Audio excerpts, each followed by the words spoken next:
Bye. In New York, I feel it in my socks. And I shoot that.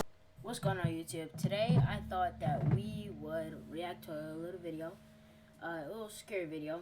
And this is my little brother Carter. Say hi, Carter. And we're reacting to a video by Llama Arts called The Playhouse. And let's get into it. What, you scared? A little? I don't know. We live on several acres in rural Indiana, USA. Our neighbors aren't too far apart, but we all live on a lot of property. On our properties, we have a lot of trees, and our neighbor doesn't maintain their property well, so a lot of it's overgrown. You know, a couple of fallen trees and a lot of downed branches. We knew the state of their property was probably because it was an older couple that owned the house and the property was vast.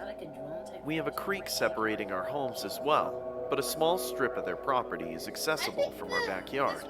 Due to the overgrowth in trees, we weren't able to see much of their property when we first moved in the summer. And of course, we didn't go onto their land because we didn't want to trespass. One night, my daughter and her friend were camping in the backyard and ran inside, swearing that they heard a kid laughing or crying in our backyard. I figured it was their imagination from too many scary stories while in the tent, but went out to investigate briefly just in case. I heard a faint noise coming from just beyond our property line. I moved the flashlight into the general direction and called out to whoever may be in the trees. The sound stopped. That makes no sense. I decided it was probably just a couple of stray cats, but just in case, I had the girls set up the tent in the living room. The next day, after taking my daughter's friend home, curiosity got the best of me, and I decided to investigate the area by our property line. As I neared the line of trees, I saw a small path I had never noticed before. Since I knew my neighbors were too far and the trees were too thick, they couldn't see me on their property, so I stepped onto the small path. I walked slowly, looking down, watching for poison ivy and fallen branches. I wasn't too far in when I saw a dirty, broken kid's toy on the ground, wrapped in overgrown weeds. I looked up, and in the distance I saw a small, white shed-like structure. As I got closer, there were more and more toys scattered on the ground, some partially buried, all broken and dirty. Then there was barbed wire, and I could see the front of the shed and realized it was a large playhouse with a wooden alphabet decorating the outside. I was starting to feel uneasy. This playhouse was at least half a mile or more from the only house on the property. I stopped in my tracks, letting my imagination go a little, when I felt a tap on my shoulder. I must have jumped a foot off the ground, only to turn around and see that my daughter had followed me. Once my heart slowed down, I decided to get a closer look. Whoa, calm down, Jamal. Don't pull out the 9. There was more broken barbed wire fencing on the ground the closer we got. The window on the side was broken, and there was a hole in the roof. There was a broken train set, one a kid would be able to ride on. The front door had a white piece of wood set to lock someone in, not keep people out. At this point, my daughter was in full panic mode and begging for us to walk back to our house. But I had to at least look through the window, or my mind would wander with all the possibilities of what could be in there. As I was stepping to the side of the shed, my daughter was following close behind. In her fear, she was paying more attention to me than where she was stepping, and she cut her leg pretty deep on some barbed wire that was hidden in overgrowth. I quickly glanced inside the window, only to see a partially dirt floor and broken wood, and a large wooden bench with a dark stain on top. I picked up What did he say? my daughter, who was determined her leg was going to fall off. We left the neighbor's property, and I took her to the doctor to get a tetanus shot and get her cleaned up. That night after dinner, I let the dog out, but couldn't get her to come back in. I let her stay outside for a while and checked again a little later. Our dog still wouldn't come in, and I noticed she was standing by the path we took earlier. I grabbed a flashlight and her leash and headed out to her. She was pacing, whining, and sniffing around everywhere. I figured it was from the blood earlier, but she never ventured onto the path. Then, I heard the giggling of a little girl. Soda. I called out to the child, but there was no answer in return. Just some rustling in the leaves. Soda on the ground. What are you talking about? I ran inside with the dog to check on my daughter to make sure that she was still in the house. She was laying in bed, fast asleep. The next morning, I went straight to the playhouse. But as I was approaching, something was wrong. The broken toys seemed to be in different places. And when I got to the playhouse, No, replay that. Pause. Go back a little bit. What is that? What is that? Nah, that's some demonic type stuff. Oh my. I can't. It's not against this. Scary.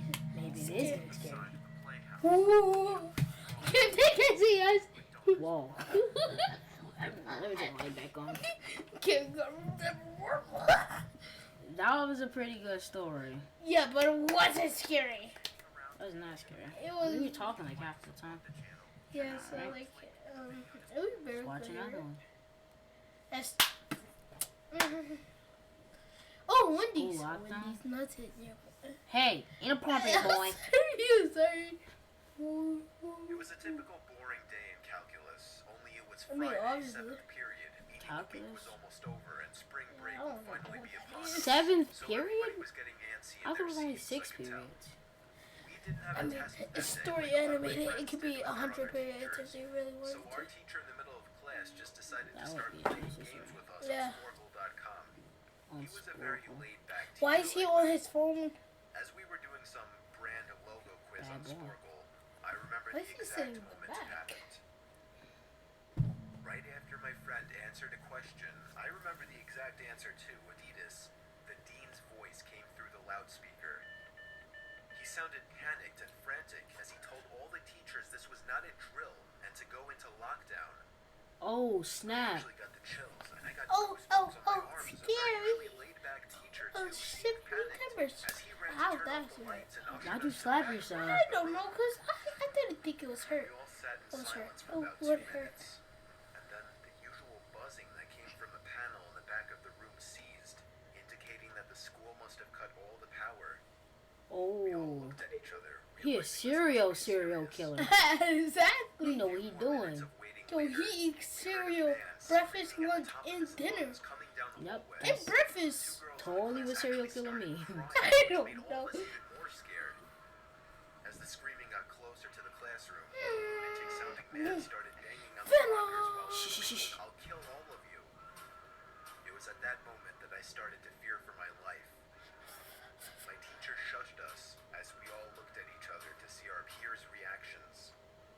The banging then moved from the lockers to our classroom door.